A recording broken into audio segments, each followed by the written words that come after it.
द्यावं असं आवाहन रक्षा खडसे यांनी यावेळेस केलं. शिवजयंतीनिमित्त राज्यभर विविध कार्यक्रमांचं आयोजन करण्यात येत आहे.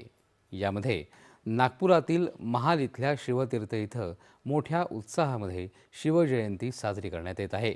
ढोल ताशाच्या गजरामध्ये महाराजांना जलाभिषेक करण्यात आला. त्यानंतर महाराजांच्या पूर्णाकृती पुतळ्याला पुष्पहार अर्पण करून अभिवादन करण्यात आलं. यावेळेस महाराजांची पालखी मिरवणूक सुद्धा काढण्यात आली. या सोहळ्यात महिला मुद्रा पथकानं विशेष सादरीकरण केलं, तर ढोल ताशा पथकानंही सादरीकरण करत उपस्थितांची मनं जिंकली.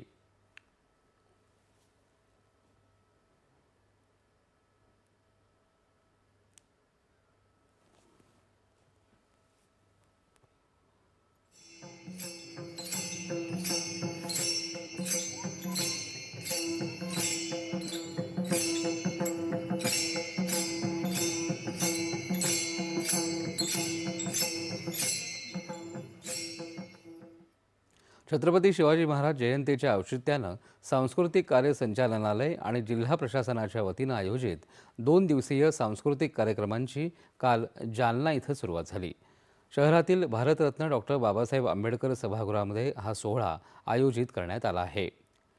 नवीन पिढीपर्यंत शिवरायांचे विचार आणि त्यांचे कार्य पोहोचवणं हा या उपक्रमाचा मुख्य उद्देश आहे. सांगलीतल्या मिरज इथल्या बालगंधर्व नाट्यमंदिरामध्ये आयोजित कार्यक्रमात इतिहास, परंपरा आणि लोकसंस्कृतीचा देखणा मिलाव अनुभवायला मिळाला. शिवचरित्र, पोवाडे, नृत्य, मर्दानी खेळ आणि ढोल ताशांच्या निनादातून सादरीकरण करण्यात आलं. ढोलकीच्या ठेक्यावर आणि रणशिंगांच्या नादात शिवचरित्रातील पराक्रम उलगडला. पारंपरिक नृत्यप्रकार, मर्दानी खेळ आणि युद्धकलेच्या प्रात्यक्षिकांनी उपस्थितांची यावेळेस मनं जिंकली. तर धुळे तालुक्यातील बोरकुंड इथं छत्रपती शिवाजी महाराज यांच्या अश्वारूढ पुतळ्याचं अनावरण आणि क्रांतीसूर्य महात्मा ज्योतिराव फुले आणि ज्ञानज्योती सावित्रीबाई फुले स्मारकाचं भूमिपूजन मंत्री जयकुमार रावल यांच्या हस्ते करण्यात आलं.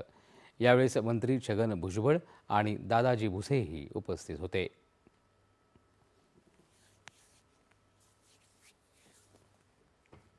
अकोला जिल्ह्यातील अकोट इथल्या श्री शिवाजी कला, वाणिज्य आणि विज्ञान महाविद्यालयात छत्रपती शिवाजी महाराजांना मानवंदना म्हणून तब्बल 30,000 स्क्वेअर फुटाची महाराजांची सिंहासनाधीश रांगोळी साकारण्यात आली आहे.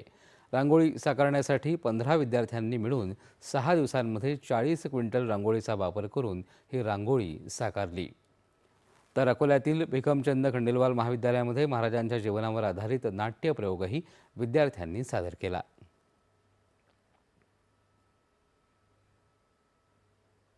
शिवजयंतीनिमित्त नाशिक इथल्या छत्रपती शिवाजी